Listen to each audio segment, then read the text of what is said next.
Hey everybody, welcome to Entrepreneurs. I'm Atlanta's favorite podcaster, Ellie, and we are here at Live Hip Hop Daily with KV. They're in the building, Creative Visions. Thank you so much for producing everything. We got our 3 cameras today. We're feeling real cool.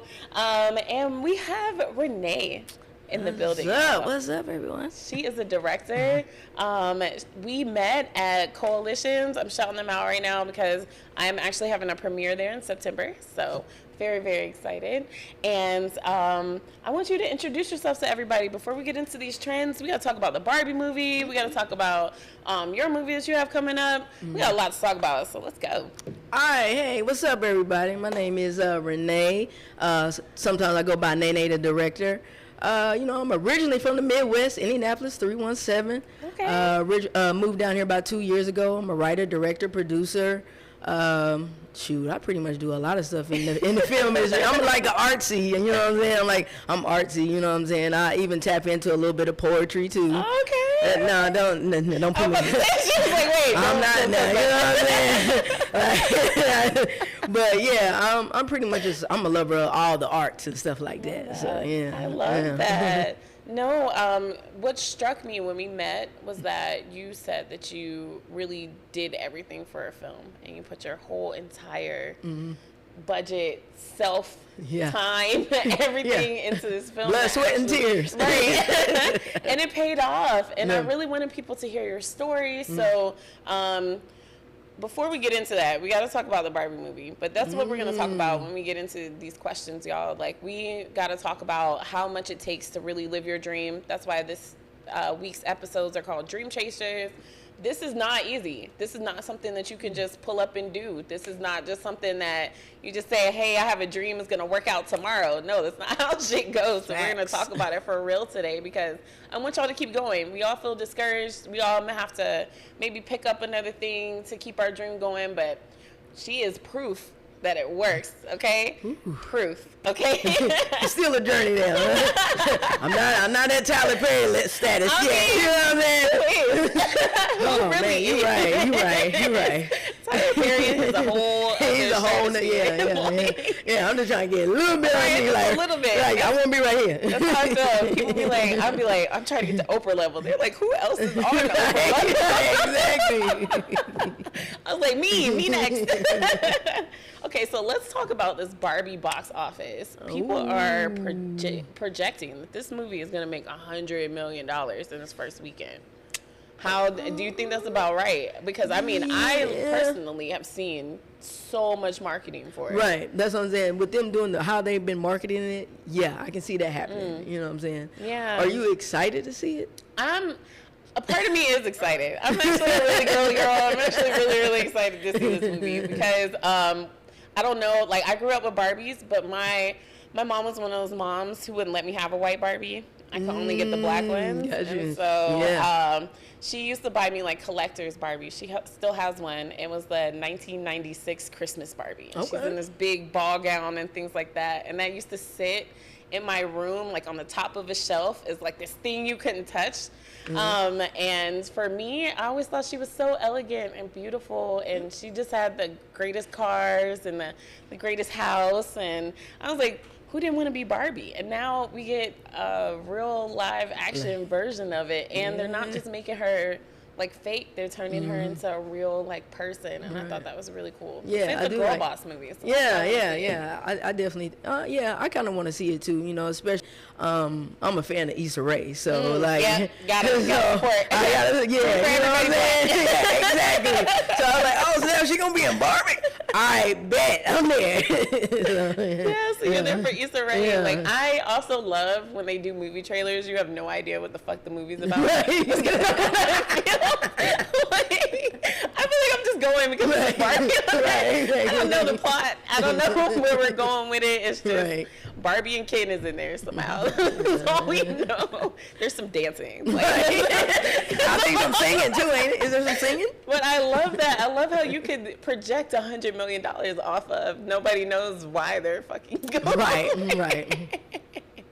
I don't know. It's goals for me. I just have to talk about it. I think this is something I heard a lot of people are basing their business off of this this launch, I've seen lots of girls go, hey, you better have a Barbie picture, you better have some type of Barbie products, you better have some type of Barbie sale. Is that something that you've seen as well? Yeah.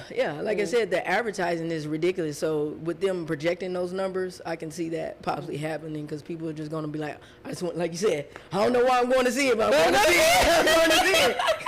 Because the marketing, that's, you know, that's the whole thing about as long as you know how to market yourself, people just buy into it.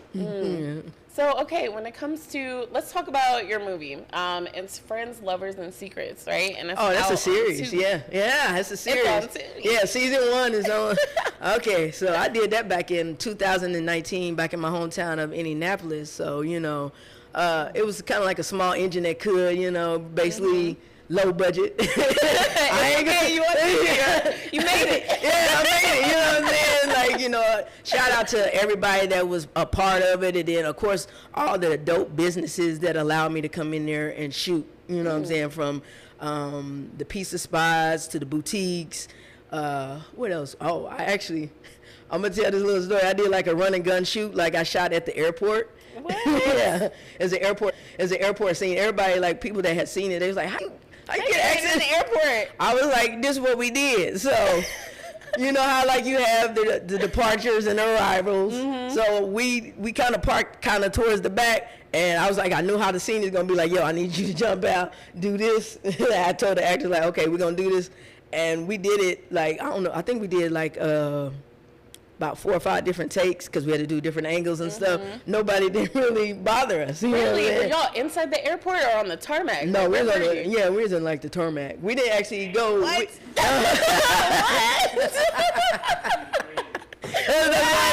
It's considered guerrilla style run and gun shoots because it's like, yo, It was like, look, we gotta. we get caught. Because like, you know what? The thing about like when I was writing the script, and that's the thing, like when I write the script, I don't even be thinking about a budget in mind. So I'll make it Just right. like, You're at that like, time. see? No, at that time, I've changed. I got. So like when I wrote the airport scene, I was like, you know, I was like, oh wait a minute, how are we gonna do this? Wait, here's an airport scene. Okay, I guess we just go into the airport. Yeah. So we went to the airport, and you know, it was a run and gun. Like, you know, it was 2 actors, and I had my AD and a sound person, and we were just like, hey, we was looking out too, making sure. But it was funny because some people would stop and actually be like, they was entertained by it, and they didn't, you know, call security or nothing like that. Yeah, we got it done. Shout out to y'all. Shout out to the people who worked at the airport who was like, look, don't look over there. Mind your business. But I did a mall scene. So we had went into the boutique, which we had shot that first, and then I was like, no, I was like, to be more like a mall scene, I need them walking. So we started all the way kind of like in the middle part of the mall and walked all the way through with the 3 ladies, and we had the cameras and stuff. So as soon as we finished, here comes security. Like, hey, what y'all doing? I was like, oh, we was in the boutique filming. They're like, oh. So people were saying that we saw cameras and stuff. I said, oh, no, I don't know what she's talking about.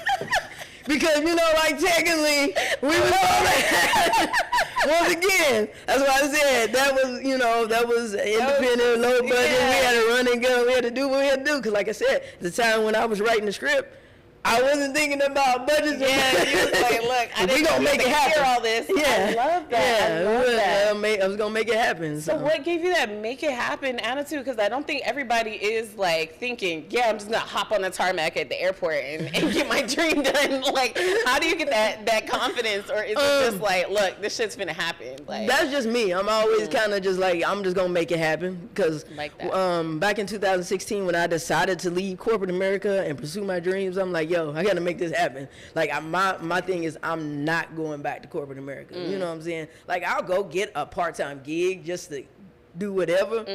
But for me to be like, yo, I'm going back full time, nah, that's not happening. Like, no, I will eat ramen noodles or something like that. I feel you. Make the sacrifice. Yeah. I feel you. So okay, let's talk about transitioning from being in corporate America to doing this. What was that thing that just made you go, okay, I'm leaving, I'm not going back? Did you have a pivotal moment?